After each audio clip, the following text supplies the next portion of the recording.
할렐루야. 우리 경배한 찬양 평강의 왕이요 자비 하나님 함께 하겠습니다.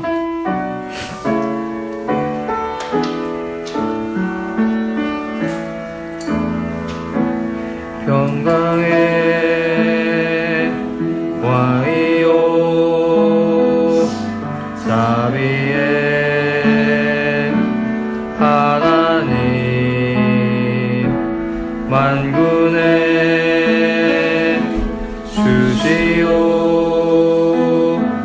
다시 오실 영원하신 왕주를 찬양 주님을 찬양 땅 위에 높으신 주를 모든 만물 찬양 주를 찬양 주님을 찬양 나의 여호와께 찬양 한 번 더 찬양합니다. 평강의 왕이요 자비의 하나님 만군의 주시오 다시 오실 영원하신 주를 찬양 주님을 찬양 온 땅 위에 높으신 주를 모든 만물 찬양 주를 찬양 주님을 찬양 나의 여호와께 찬양. 아멘. 우리 함께 하실 하나님의 말씀은 이사야 26장 1절에서 7절까지 있는 말씀입니다. 견고한 신뢰 위에 부어지는 하늘의 평강. 그날의 유다 땅에서 부를 노래입니다. 하나님이 구원을 성벽과 외벽으로 삼으신 견고한 성읍에 신의를 지키는 의로운 나라가 들어올 것입니다. 주를 신뢰하기에 심지가 견고한 자를 그분이 평강으로 지키시며 정직한 의인의 길을 평탄하게 하십니다. 그러나 교만한 자는 낮추시고 밟히게 하십니다. 1절입니다. 그날의 유다 땅에서 이 노래를 부르리라. 우리에게 견고한 성읍이 있으며 여호와께서 구원을 성벽과 외벽으로 삼으시리로다.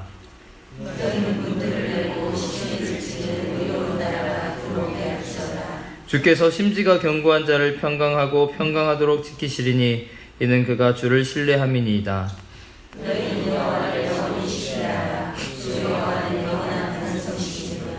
높은 데에 거주하는 자를 낮추시며 솟은 헐어 땅에 엎으시되 진토에 미치게 하셨도다.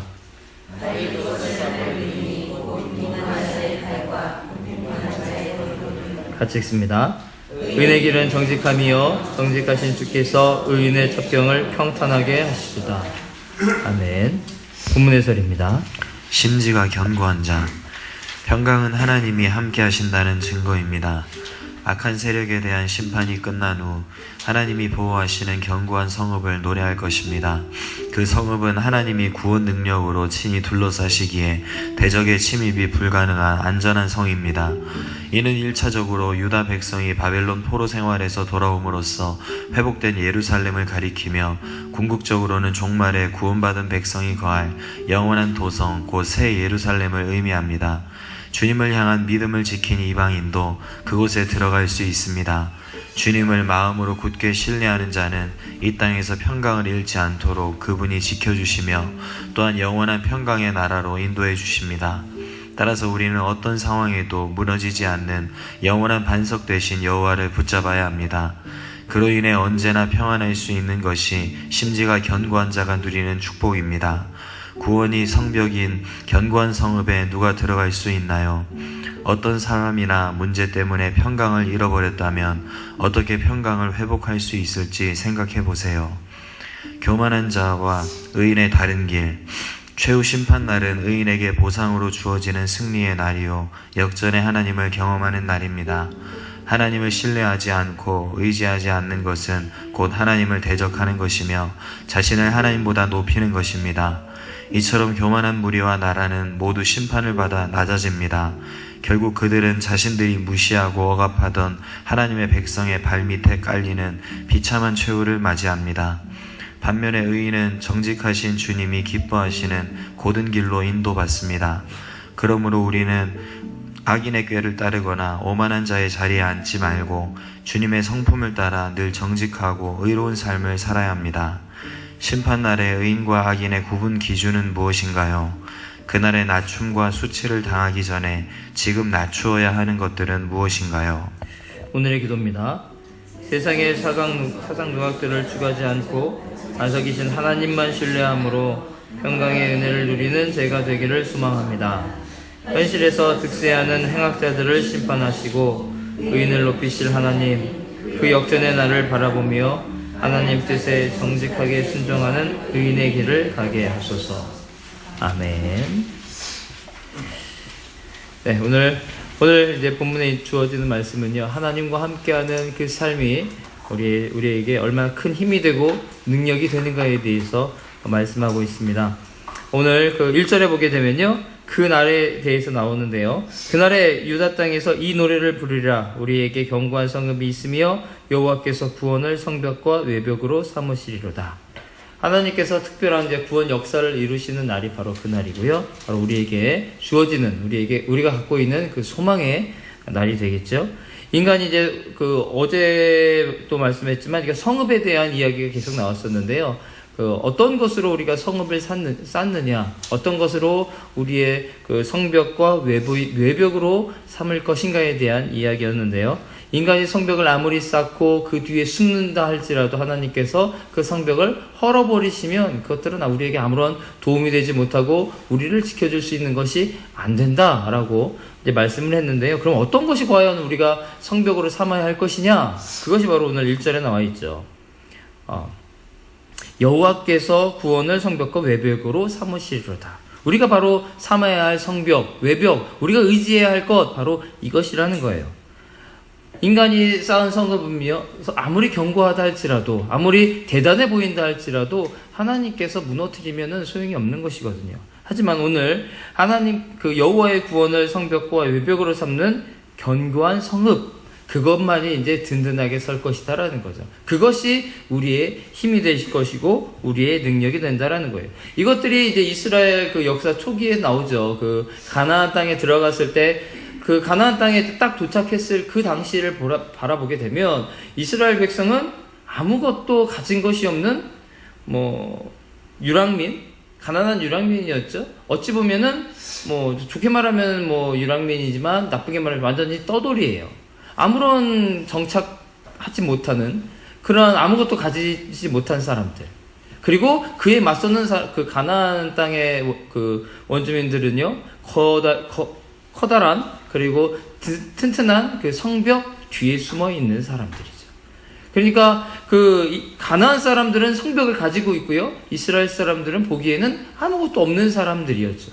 그럼에도 불구하고 하나님을 믿고 나아갈 때에 그 성벽 무너진다라는 거예요. 그리고 그 땅이 바로 그 이스라엘 백성의 것이 되었다라는 거죠. 그래서 우리가 무엇을 의지하고 무엇을 내 성벽으로 삼을 것인가가 이스라엘 그 역사를 통해서 나타난다라는 거예요.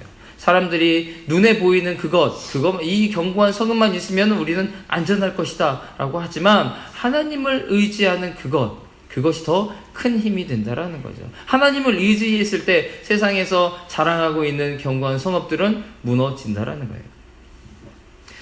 또 보게 되면요, 2절을 보게 되면 너희는 눈을 열고 신의를 지키는 의로운 나라가 들어오게 할지어다. 여기 이제 그 여호와께서 세우신 견고한 성읍, 정말 우리가 바라고 있는 성읍이에요. 우리를 지켜줄 수 있는 성읍이고요. 그 여호와의 그 구원의 날에 우리가 들어가야 할 성읍인데요. 거기에 누가 들어갈 것이냐예요. 그 성읍의 주인이 누가 될 것이냐. 우리가 세상에서 이야기하고 있는 고귀한 신분을 가진 사람들, 아니면 권력을 가진 사람들, 그런 권세를 가진 사람들이 오늘 그 성읍에 들어가는 것이 아니라요, 신의를 지키는 의로운 나라가 들어간다라는 거죠. 바로 이제 구속받은 자들이 이제 시온의 대로에 행한다라고 성경에 이제 기록되어 있었는데요. 오직 하나님과의 그 언약 관계에서 그 언약을 잘 지켰던, 잘 신실하게 지키고 행했던 자들이 오늘 그 의로운 나라에 이제 문을 열고 들어간다라는 거예요. 이제 그 의로움, 진실함과 신의를 지킨다라는 그 말은요, 사람의 행위나 사람과의 약속을 이야기하는 게 아니에요. 바로 하나님과의 언약이죠. 하나님과의 약속이고요. 하나님과의 약속을 잘 지킨 사람들. 결국 하나님의 백성들이죠. 하나님의 자녀라고 할 수 있는 자들이 바로 이곳에 들어간다라는 거예요. 많은 사람들이 얻고자 하는 견고한 성읍, 바로 하나님의 자녀들의 것이다라는 거죠. 하나님의 자녀들만이 그 안에 들어갈 수 있다라는 거예요. 오늘 이제 3절을 보게 되면요, 주께서 심지가 견고한 자를 평강하고 평강하도록 지키시리니 이는 그가 주를 신뢰함이니이다. 오늘 심지가 견고하다라고 이야기하고 있는데요, 심지가 견고하다라는 것은요, 결국 그 여호와를 신뢰하기 때문에 심지가 견고한 거예요. 그러니까 우리가 세상을 바라보게 되면요, 많이 이제 왔다 갔다 하죠. 왔다 갔다 하고 어떤 것이 참 영원 불변하다라고 하는 것은 없어요. 그래서 많은 사람들이 그런 변하지 않는 그것을 찾기 위해서, 그리고 그것을 통해서 이제 평강을 얻기 위해서 많은 사람들이 노력을 해요. 나름대로 노력을 하거든요. 그런데 오늘 평강이라고 하는 것은요, 그 하나님을 신뢰하는 마음이에요. 그래서 그 마음이 흔들리지 않는 것, 그것이 바로 오늘 평강이다라고 이야기하고 있는 거예요. 그 평강할 수 있는 것, 그 심지가 견고한 자가 평강할 수 있는 이유가 뭐냐면요, 변하지 않는 반석이 있기 때문이다라는 거예요. 아무리 우리가 그 좋은 성읍, 아무리 아름다운 성읍을 세운다 할지라도 그 반석이 흔들리게 되면 아무런 소용이 없다라는 것이거든요. 그 밑에 있는 기초가 흔들리게 되면은 그것은 아무런 의미가 없어요. 그런데 오늘 하나님께서는 변하지 않는 반석, 흔들리지 않는 반석이 되기 때문에 그 위에 세워진 성읍은요, 절대로 흔들리지 않는다라는 거예요. 그렇기 때문에 우리가 그 가운데서 평강을 누릴 수 있다라는 거예요. 많은 사람들이 얻고자 했던 평강, 그 평강이 하나님 그 위에 세워질 때에, 우리의 삶이 세워질 때에 그때 바로 우리에게 평강이 주어진다라는 거죠. 이것이 바로 우리가 하나님을 신뢰해야 하는 이유라는 거예요. 그러니까 신뢰해야 하는 이유가 이제 본문에서 이제 두 가지가 나와요. 바로 첫 번째가 하나님께서 우리의 영원한 흔들리지 않는 든든한 반석이 되기 때문에 우리가 하나님을 신뢰해야 되는 거고요. 두 번째가 이제 5절에 나와요. 높은 데에 거주하는 자를 낮추시며 솟은 성을 헐어 땅에 엎으시되 진토에 미치게 하셨도다. 이게 하나님을 신뢰하는 두 번째 이유인데요. 뭐냐면요, 높은 데 그리고 솟은 성에 거주하는 그것들이 무너진다라는 거예요. 하나님을 신뢰하지 않으면 그것이 아무리 높아도, 아무리 높은 솟은 성이랄지라도 무너진다라는 거예요. 많은 사람들이 그 흔들리는, 변하는 그 연약한 집안 가운데에 그 성읍을 세웠기 때문에 그 집안이 흔들려 쓰러지고 넘어질 때에 성읍도 같이 무너진다라는 거예요. 그래서 이런 것들 자체가 사실은 잘못 아니에요. 그러니까 높은 데 거한다, 아니면 솟은 성에 거한다, 이것이 잘못된 건 아니에요. 우리가 뭐 세상을 살면서 하나님께서 주시는 그런 은혜들을, 그런 복들을 누릴 수 있어요. 그래서 우리가 높은 데 거할 수 있고요, 솟은 성에 거할 수 있어요. 근데 여기서 문제가 뭐냐면요, 기초가 문제예요. 우리가 무엇을 기반으로 이렇게 높은 데 거하고 솟은 성에 살 것인가요? 그 흔들리지 않는 그 영원한 반석이 되신 하나님 그 위에 세워진 높은 데, 하나님 그 위에 세워진 높은 성, 그것은 흔들리지 않아요. 그런데 아무리 세상 사람들이 바라보는 높은 성, 또 솟은 성이라 할지라도 기초가 잘못되었기 때문에, 그러니까 그 하나님을 의지하지 않고, 하나님을 신뢰하지 않고 이런 것만을 바라보는, 결국 교만함이죠. 그런 것 때문에 무너진다라는 거예요. 그렇기 때문에 하나님을 믿지 않고 하나님을 신뢰하지 않으면 이 모든 것 무너지기 때문에 우리가 하나님을 신뢰해야 된다는 거죠. 7절을 보게 되면요, 의인의 길은 정직함이여 정직하신 주께서 의인의 첩경을 평탄하게 하시도다. 여기서 평탄이라는 단어가 나오는데요, 네, 평탄 좋은 단어죠. 우리가 원하는 단어예요. 그런데요, 이 평탄이라고 하는 것은요, 단순히 우리가 길을 편하게 간다라는 의미는 아니에요. 그냥 뭐 고속도로처럼 그냥 일직선으로 펼쳐진 그 길을 걸어가는 것 아니에요. 이 말은요, 평탄하게 한다라는 것은 우리가 생각하는 것과 조금 달라요. 이것은 우리가 목적지에 이르도록 하나님께서 그 장애물들을 없앤다라는 거지, 아니면 삥 돌아간다라는 거나 뭐 그런 거 있을 수 있다라는 거예요. 세상 사람들은 평탄이라고 하면은 무조건 그냥 고속도로처럼 쭉 펼쳐진, 그래서 아무런 것도 없는 편안한 길을 안락함을 이야기할 수 있는데요. 하나님께서 주시는 이 평탄이라고 하는 길은 그게 아니라는 거예요.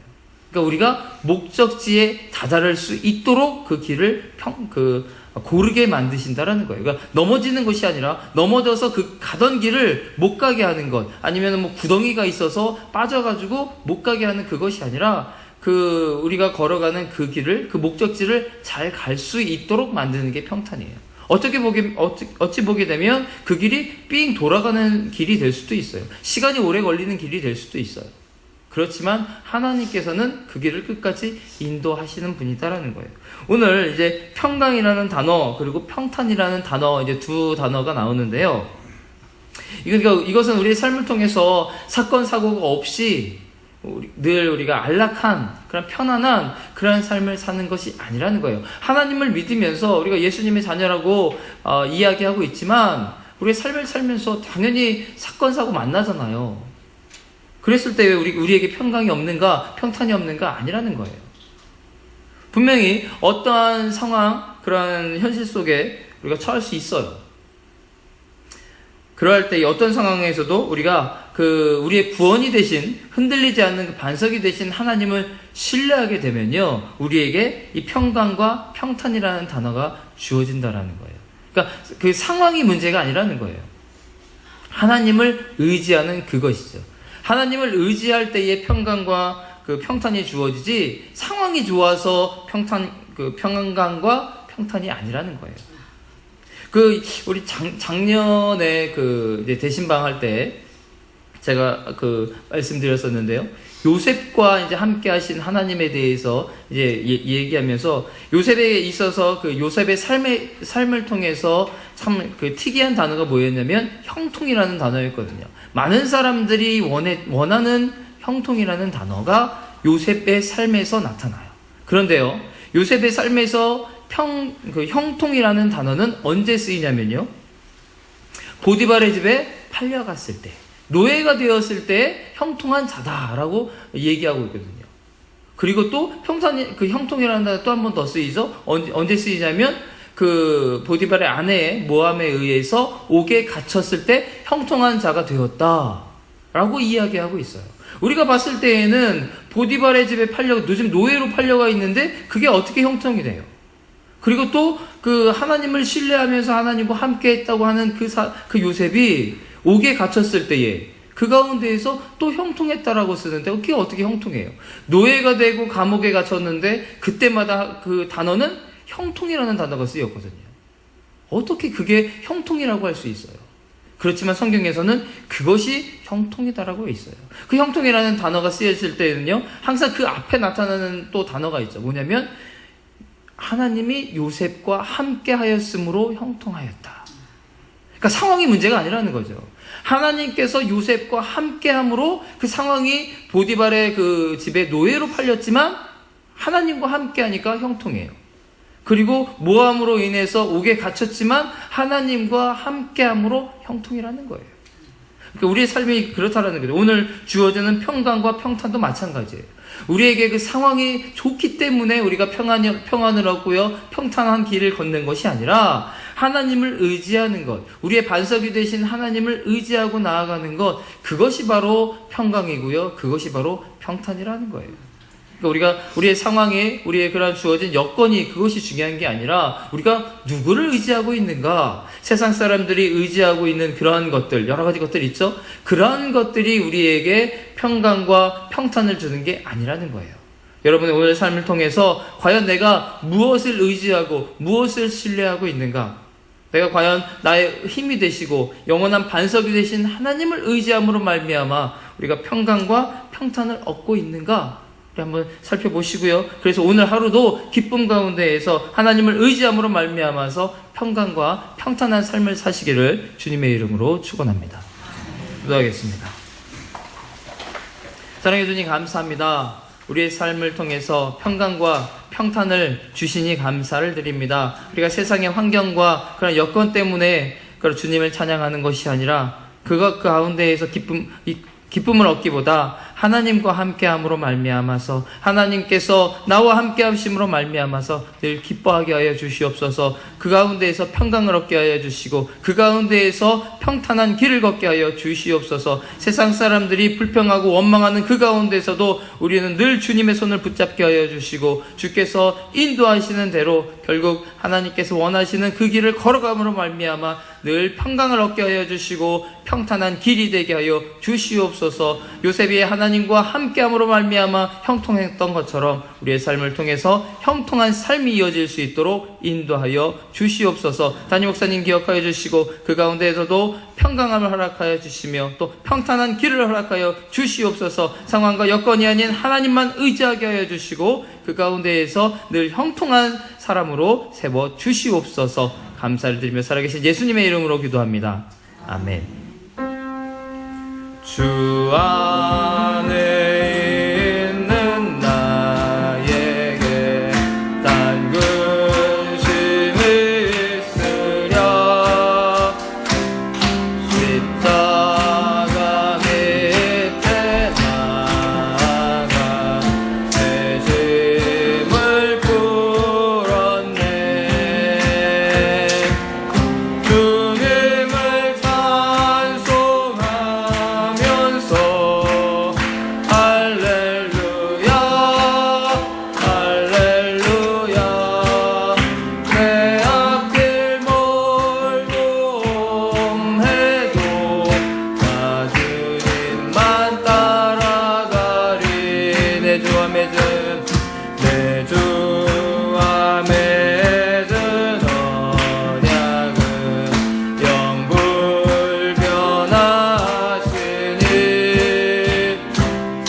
그 나라 가기까지는 늘 보호하시네.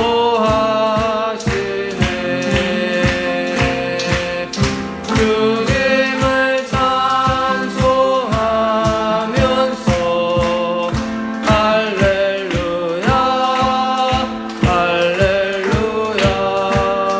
내 앞길 멀고 험해도 나 주님만 따라가리. 아멘. 주여 한번 외치고 뜨겁게 기도하겠습니다. 주여. 우리가 주님과 함께하니 주님과 함께하니 삶의 기초가 됨을 다시 한번 깨닫습니다. 우리 세상의 것을 바라보는 것이 아니라 세상의 환경과 여건과 우리가 주어진 것을 바라보는 것이 아니라 하나님을 바라보게 하여 주시옵소서. 주님과 함께함이 우리에게 기쁨이 되게 하여 주시옵소서. 하나님의 손을 붙잡고 나아가기 원합니다. 하나님께서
존재지요 내 곁에 계시네 영원히